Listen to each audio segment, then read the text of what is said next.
आज पूर्ण रूप से काबिज हो चुके हैं। आज देश केवल 2-3 लोगों के हाथ में चला गया, अंबानी जी के, अडानी जी के, जिन्होंने इस देश को लूटने में कोई कसर नहीं छोड़ी। अब नए सिरे से कैसे इस देश को इनके चुंगल से बचाया जाए, इसके लिए, क्योंकि अभी 4-5 जगह स्टेटों में अलग अलग चुनाव हैं,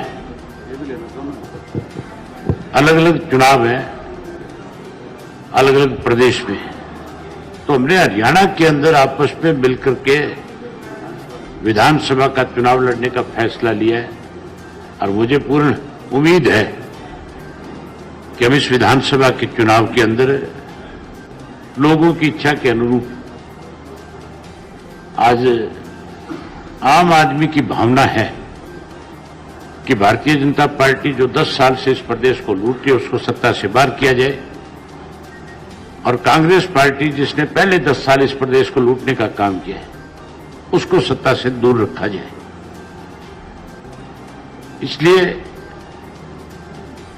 हमने आपस में यह फैसला किया कि न केवल बहुजन समाज पार्टी और इंडियन नेशनल लोकदल पार्टी दोनों मिलकर के विधानसभा का चुनाव लड़े, बल्कि और अन्य जो हरियाणा के अंदर जिन्होंने अपने अपने राजनीतिक दल बना रखे हैं, जो भाजपा और कांग्रेस दोनों के अगेंस्ट है, दोनों के खिलाफ है, हम उन लोगों को भी अपने साथ लेकर के एक फ्रंट खड़ा करेंगे जिसमें लोगों का और ज्यादा विश्वास बढ़ेगा और आने वाले समय में गठबंधन की सरकार इस प्रदेश के अंदर बनेगी।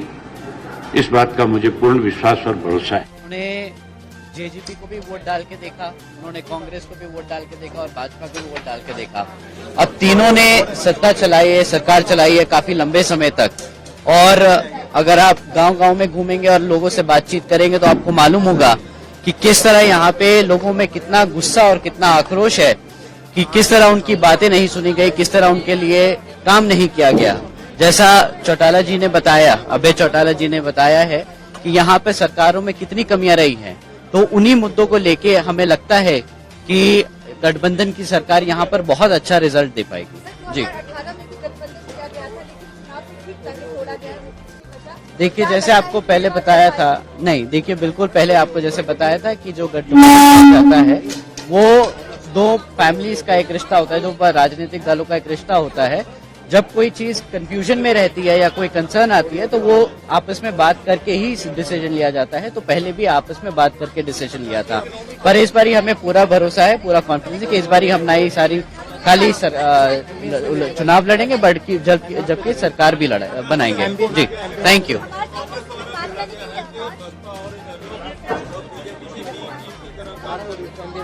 वो कांग्रेस देखे कि उनका क्या काम है पिछले 5 सालों में, जब वो केंद्र की सरकार में रह के भी सरकार नहीं बना पा रहे, केंद्र में भी वो सरकार नहीं बना पा रहे, तो वो उनकी कमियां हैं। अपनी उनकी कमियां दूसरी पार्टी और दूसरी राजनीतिक दलों पे डालना, ये तो हम भी पलट के बोल सकते हैं कि तुम बीजेपी की बी टीम हो और तभी तुम हम लोग राजनीतिक जो रीजनल पार्टीज हैं उनको उभरने नहीं देती।